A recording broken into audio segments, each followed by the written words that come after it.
A very good morning, children. So today we'll discuss your first lesson of your term 2. Term 1 already we have done, and I have sent you all the question and answers and what all the map work you have to do. I hope you have completed everything. Very nice. Now let us discuss your first lesson of your term 2 towards freedom. Now in this lesson we are going to learn how we have struggled to get our independence or to gain the freedom from the British people. Okay, let us see. India has always been famous for spices, textiles, jewelry and pearls. So India is always famous for many things. So if you just see, it is famous for spices and textile industries, variety of jewelry and pearls. Pearls and mutyalu.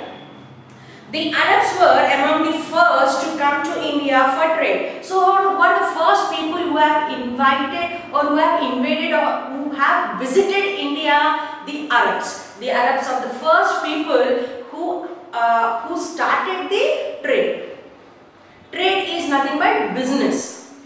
The Portuguese, the Dutch, the French and the British followed. After this Arab, these are the first people who came to India to do the business. After these Arabs, who are the few more people followed? The Dutch, the French, Portuguese and the Britishers even came to India to do the business. The British emerged as the most powerful among them. So among all these Arabs, Portuguese, Dutch, French, the British were very powerful. They became very powerful among all this group of people.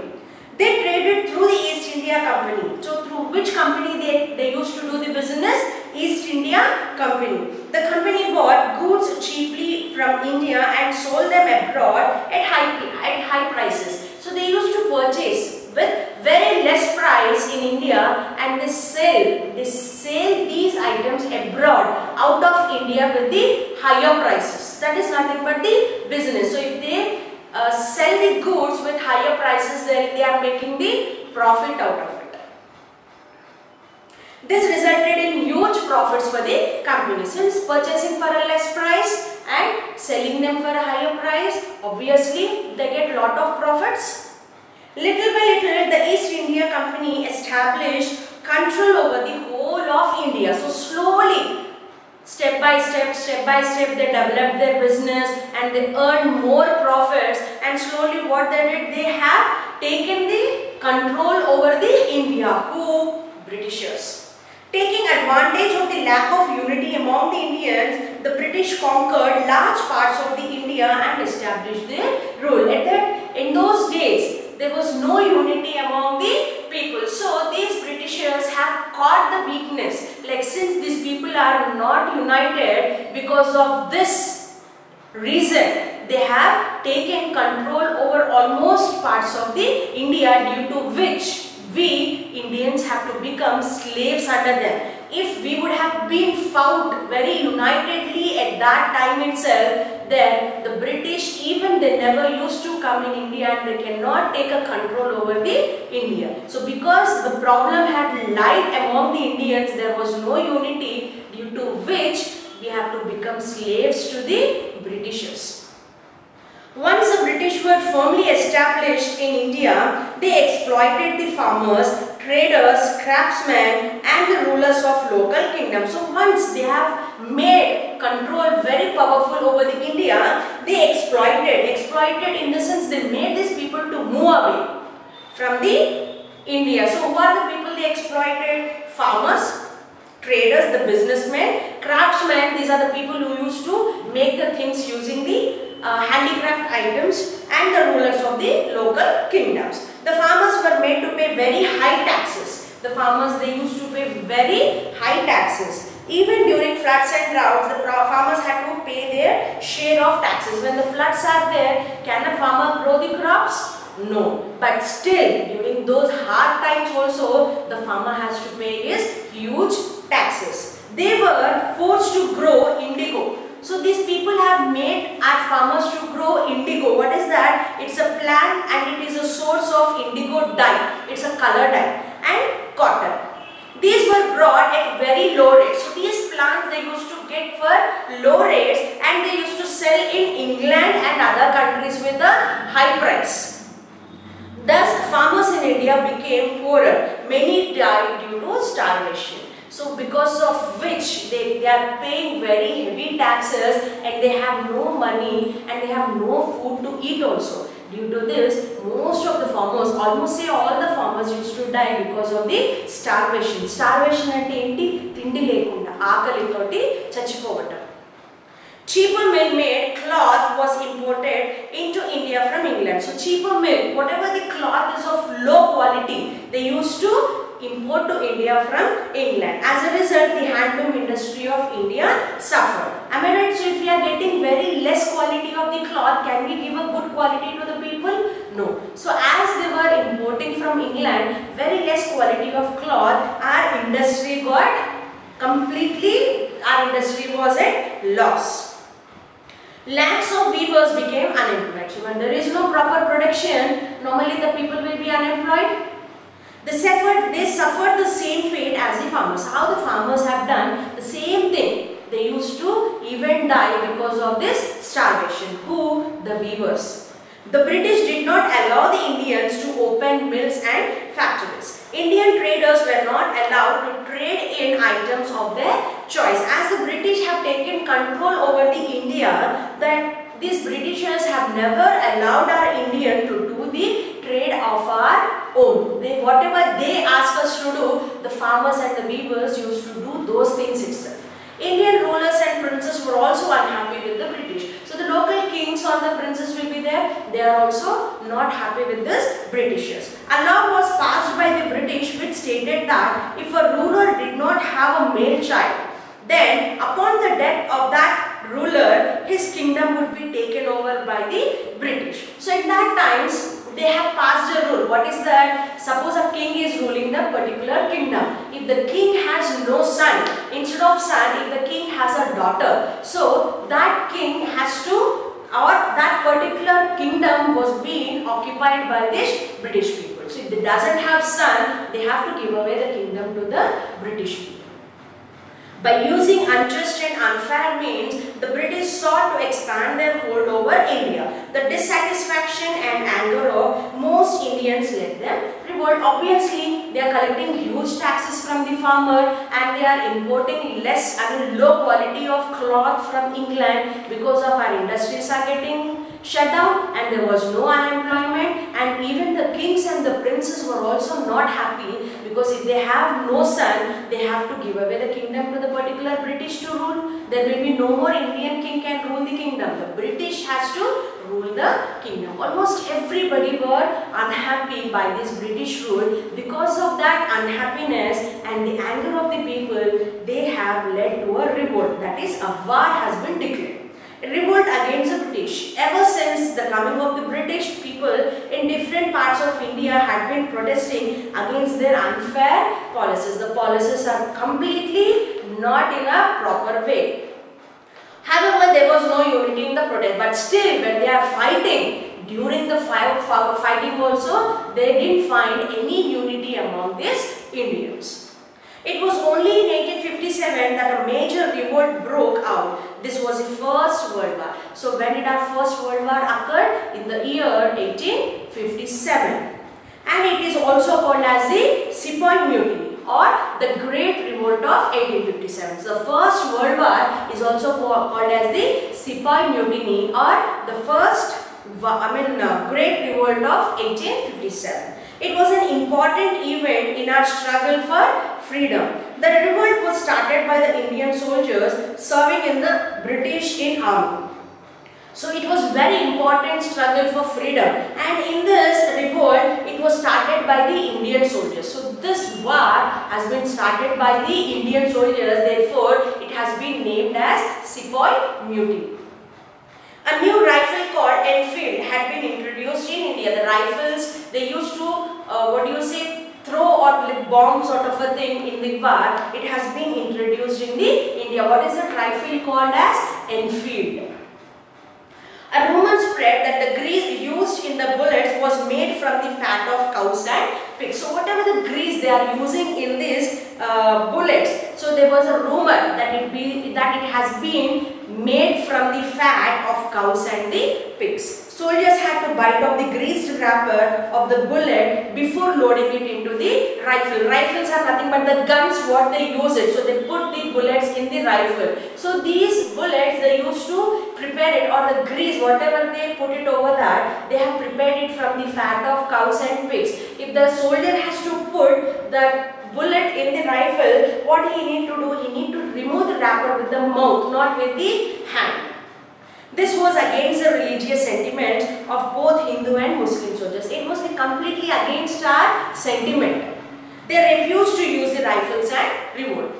See how the Britishers have done, have you seen? So because of which it was a sentiment, we can't do that. We can't, put the fat of these cows or the pigs in our mouth, which is very ugly. They have stopped using these rifles, everything in the war. The revolt started at Meerut, where it started at Meerut, and soon spread to large parts of the northern and central India. Farmers, craftsmen, and other sections of the society joined the revolt. So all the people have joined the revolt, all the farmers, all the weavers and other sections of the society. The soldiers declared the last Mughal emperor, Bahadur Shah Zafar, their leader. So who was the leader was declared by these soldiers?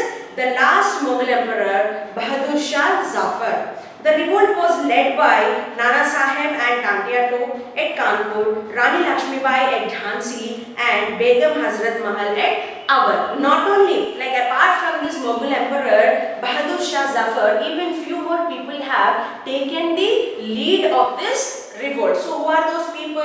Nana Sahib, Tantia Top from Kanpur, Rani Lakshmibai at Jhansi, and Begum Hazrat Mahal at Awadh. After the revolt, the British suppressed the first word of independence. Many factors were responsible for the failure of the revolt. But though they have fought, they have led, but still the Indians were not successful in this war because the British have suppressed. They won over the Indians. Why? What are the reasons responsible for that? It did not spread to all parts of the India. So this war hadn't spread, or most of the people have not reacted almost all parts of the India. Hardly you say only few parts from the India.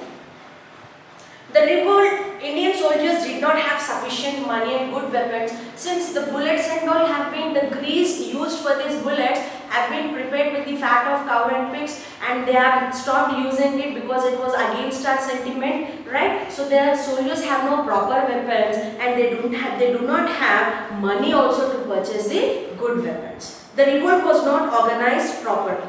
On the other hand, the British soldiers were well equipped with modern weapons and were very well organized. So from our side, the war was not organized well, means the people were not led properly. We don't have weapons. Until unless there are no proper weapons, we can't go for the war. Am I right? A person with no weapons, can he face a war?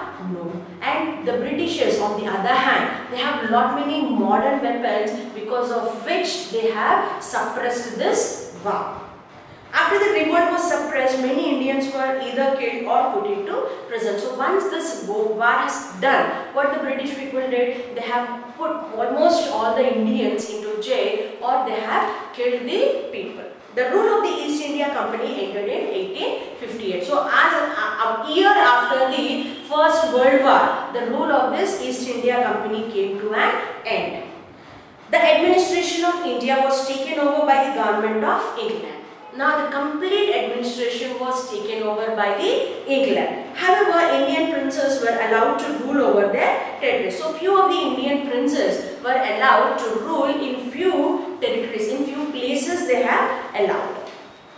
Social and religious reformers. The British introduced modern education in India. Gradually, educated Indians introduced many social and religious reforms. So since the British have introduced modern education and most of the Indians got educated and this graduate, slowly they have introduced social and religious reforms. Reforms are nothing but the changes, what they want to do it in the society for the good cause. Reformers such as Raja Ram Mohan Rai, Ishwar Chandra Vidyasagar and Debendranath Tagore were active during this period. So who are the people who have changed? Who are those people? Raja Ram Mohan Rai, Ishwar Chandra Vidyasagar and Debendranath Tagore. They were very much active in getting or in striving hard to make changes in the society. They strongly protested against social practices such as sati, killing female babies, child marriages and the caste system. So these people, they have strongly against the sati. What do you mean by sati? Suppose if your husband was died, if a husband was died, the lady or the wife, she herself has to die in the fire. అంటే భర్త చనిపోతే భార్య కూడా భర్తతో పాటు అగ్నిలో ఆహుతైపోయేది, అదే మంటలో కాలిపోయేది. దాన్ని సతి అంటారు. So especially Raja Ram Mohan Rai, completely he fought against this sati and he was successful in removing this sati అనేది నిర్మూలించడంలో రాజా రామ్ మోహన్ రాయ్ బాగా కష్టపడ్డారు. And female babies also, ఆడపిల్ల అంటే చంపేసేవాళ్ళు. ఇప్పుడు కూడా జరుగుతున్నాయి. Still in India we find, if they find there is a female baby, they immediately kill away. This is very sad to listen. They also encourage widow remarriage and education of women. Apart from this, what are the changes they have encouraged? They even encouraged for the remarriages of a widow woman. Widow అంటే భర్త చనిపోయిన వాళ్ళు, అంటే మొగుడు లేని వాళ్ళకి మళ్ళీ రెండోసారి పెళ్లి చేయటము. అండ్ ఉమెన్ ఎడ్యుకేషన్, ఆడవాళ్ళు అందరూ కూడా చదువుకోవాలి అనే దాన్ని బాగా ఎంకరేజ్ చేశారు. Rise of nationalism. What do you mean by nationalism? It's like love and devotion to our country. What the love? నా దేశాన్ని నేను ప్రేమిస్తున్నాను, నేను ప్రార్థిస్తున్నాను. Love and devotion of the country is nothing but nationalism. Educated Indians realized that the British wanted to keep India poor and backward. Since the people started educating themselves, and slowly they realized like these Britishers want our Indians to be very poor. This realization united the Indians. Once they realized, they started developing unity among them. Slowly the feeling of unity or nationalism grew stronger. Slowly the unity became very stronger and the people started fighting against the British rule altogether. The growing feeling of nationalism resulted in the formation of Indian National Congress. At last they have formed a party called Indian National Congress in which year? 1885. The Indian National Congress was formed by the Englishman named Allan Octavian Hume. So who have formed this? Allan Octavian Hume.